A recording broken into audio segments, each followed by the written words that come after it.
तो hi friends, welcome है आप सभी का। नमस्ते, जोहार। देखिए, झारखंड में जेटेट को लेकर 3 अपडेट आते हैं, ठीक है। और इसमें से आप सबको टॉपिक मालूम है।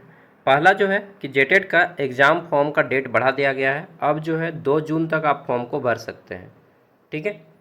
और फिर एडिट का अलग से डेट आएगा, करेक्शन करने का डेट अलग से आएगा। ओके, तो अब जो है लास्ट डेट कब है? 2 जून। और एग्ज़ाम जुलाई में होने की संभावना जो थी वो अब कम नज़र आ रही है, ठीक है। क्योंकि जून में फॉर्म भराएगा तो जुलाई में एग्ज़ाम संभव ही नहीं है, इतना फास्ट काम ही नहीं कर पाएगी। क्योंकि अड़चन है 2। क्या क्या अड़चन है अभी हम बता दे रहे हैं। ये देखिए, भाषा का जो लेकर विवाद है, इसके ऊपर आज थोड़ा सा डिटेल डेटा मिला है, उस डेटा को बता देते हैं ताकि आप भी क्लियर हो जाए कि क्या है एक्चुअल में। देखिए, जेटेट में जो है ना, भाषा को लेकर सबसे ज़्यादा विवाद चल रहा है।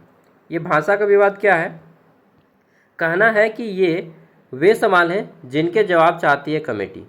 2012 में जो जेटेट 2016 में हुआ तो उस 2012 में नियमावली बना था। उसमें मगही भाषा, भोजपुरी भाषा और अंगिका भाषा को इसमें शामिल किया गया था, ठीक है। वो शामिल किया गया था, क्यों किया गया था, उसका आधार क्या था, ये मांगती है कमेटी।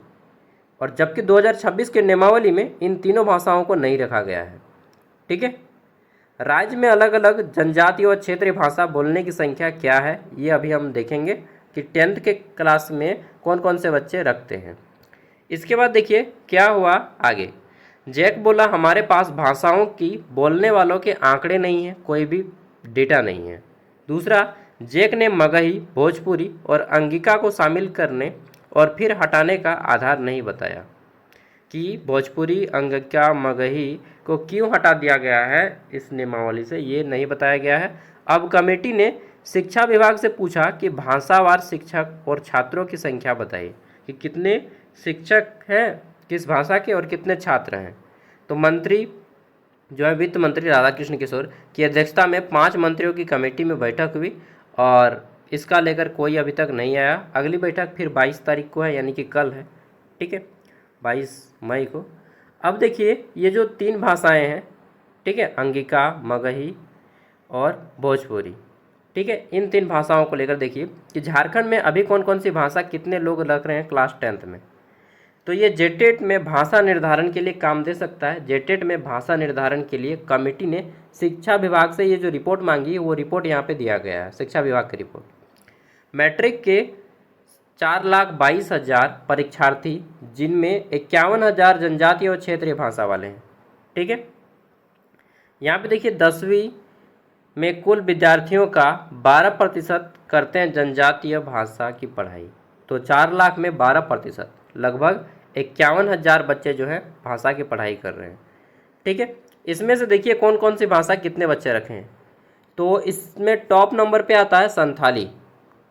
ये जो भाषा है इसमें से टॉप नंबर पे कौन आ रहा है? संथाली। कितने बच्चे हैं? 18,172, ठीक है। दूसरे नंबर टॉप में कौन आता है? खोरठा। हालांकि खोरठा सबसे ज़्यादा एरिया में बोला जाता है पूरे झारखंड में, लेकिन पढ़ाई के मामले में सेकंड नंबर पे आता है। क्योंकि देखिए, मान लीजिए 20,000 बच्चे, 20,000 कैंडिडेट संथाली बोलते हैं, तो उसमें से 18,000 जो है इन्होंने रख लिया खोरठा, संथाली रखा।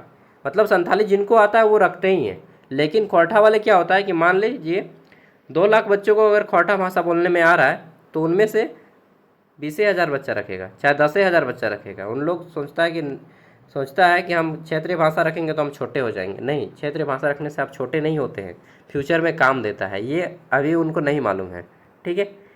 चलिए, तो यहाँ पे देखिए दूसरे नंबर पे आ जाता है कौन? खोरठा। लेकिन बोलने वालों की संख्या सबसे ज़्यादा है खोरठा में, ठीक है। और पहले नंबर पे है संथाली, ठीक है। नेक्स्ट, तीसरे नंबर पे यहाँ पे कौन आ जाता है? तो तीसरे नंबर पे आ जाता है बांग्ला, ठीक है। लगभग 5,000 इसमें बांग्ला के कैंडिडेट हैं। इसके बाद तीसरे नंबर पे नागपुरी आता है, चौथे नंबर पे बांग्ला आता है। नागपुरी है 5522, बांग्ला आ जाता है 4,990, ठीक है। इसके बाद देख लेते हैं तो पंच पर मुंडारी है, कुरमाली है इसके बाद 3,439, मुंडारी है 3,221 और पंच परगनिया है यहाँ पे 2,109, ठीक है। उड़िया 207, उड़ाव जो है 3,831 है, उड़ाव भाषा। खड़िया भाषा 38 है मात्र और हो भाषा 130 है। तो ये है भाषा, देख लिए। अब यहाँ पे ये जो डेटा है इसमें बोला गया है कि संथाली में 18,172 विद्यार्थी हैं, राज्य में खड़िया मात्र 38 और क्षेत्रीय भाषा खोरठा में 10,000 से अधिक हैं। इस राज्य में इस वर्ष मैट्रिक में उड़िया के 207, ये इस साल का है, ठीक है, 2026 का डेटा। सरकार ने अब कई कदम उठाए जिसमें बोला गया है कि राज्य में पायलट प्रोजेक्ट के तहत प्राथमिक विद्यालय में जनजातीय भाषा पढ़ाई शुरू की गई है और +2 में जनजातीय व क्षेत्रीय भाषा के शिक्षकों के पद सृजित किए गए हैं। अरे भाई, एक बार बोला गया था कि क्षेत्रीय भाषा के शिक्षक की भर्ती की जाएगी, अभी तक नहीं की गई है, ठीक है, की गई नहीं की गई। चंपई सोरेन बोले थे, लेकिन चंपई सोरेन तो हट गए हैं। विद्यार्थियों की संख्या कम होने का कारण कि राज्य में प्राथमिक व मध्य विद्यालय के स्तर पर जनजातीय व क्षेत्रीय भाषा की पढ़ाई हो तो रही है, लेकिन अच्छे ढंग से नहीं हो रही है। उनके टीचर नहीं है, परमानेंट टीचर नहीं है, ना ही पारा टीचर है उनको मानदेय पे रखा जा रहा है, ठीक है, और वहाँ के लोकल स्कूल के द्वारा रखा जा रहा है।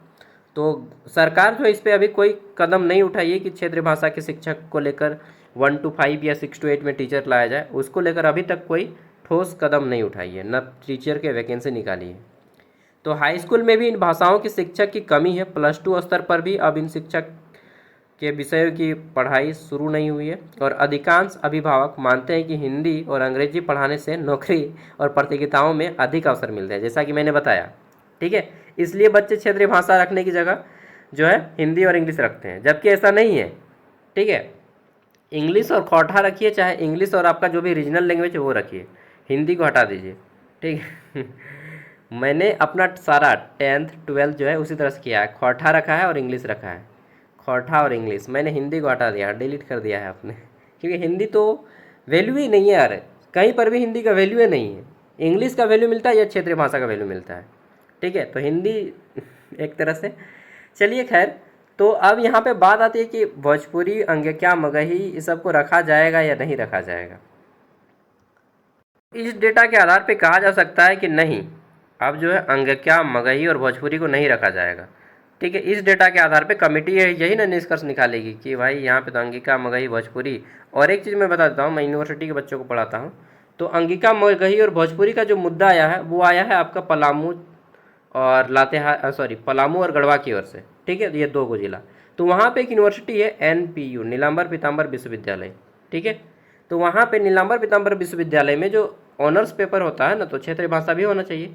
तो वहाँ पे अंगिका, मगही और भोजपुरी का क्षेत्रीय भाषा नहीं है, ठीक है। तो देखा जाए तो अब जो है अंगिका, मगही और भोजपुरी को पहले क्या था कि मतलब 2012 में रखने का आधार, उस टाइम पे ना झारखंड अलग हुआ था तो रख लिया गया होगा इसी कारण। अब कोई ठोस रीजन अभी उन लोग नहीं दे पा रहा है। और अभी झारखंड में कहीं पर भी ये तीनों भाषा का पढ़ाई नहीं होता है, अंगिका, मगही और भोजपुरी का कहीं पर भी पढ़ाई नहीं होता है झारखंड में। और बोलने वालों की भी संख्या अत्यंत कम हो गई है। इवन झारखंड के 10th बोर्ड में भी कोई भी बच्चा उन भाषाओं में एग्ज़ाम नहीं दे रहा है, ठीक है। तो मुझे लगता है कि इस बार हटा दिया जाएगा Angika, Magahi, Bhojpuri. But this is ये क्या बोलेंगे, this is my personal opinion. यह मेरी पर्सनल ओपिनियन है, व्यक्तिगत है, और हो सकता है आपकी भी अपनी ओपिनियन हो। कोई ठोस रीजन अभी नहीं मिल रहा है, तो इस बार इन तीनों भाषाओं को निकाल दिया जाएगा, ऐसा संभव हो सकता है, ठीक है, क्योंकि कोई भी सबूत अभी तक नहीं मिला है। अब देखिए क्या होता है, तो जो भी होगा अपडेट दे देंगे। लेकिन अगर ऐसा होता है कि मान के चलिए एक बार के लिए कि अगर इन तीनों भाषाओं को रखा गया, ठीक है, मगही, अंगिका और भोजपुरी को फिर से ऐड किया जाता है, तो फिर से एग्ज़ाम होगा, मतलब फिर से फॉर्म भराएगा, ठीक है, और फिर एग्ज़ाम डिले होगा। अगर ऐसा होता है तो कोई आधार मिल जाता है, कोई ठोस एविडेंस मिल जाता है, ठीक है, तो क्या होगा, फिर से एग्ज़ाम होगा। ओके, चलिए बाय, मिलते हैं अगली वीडियो में।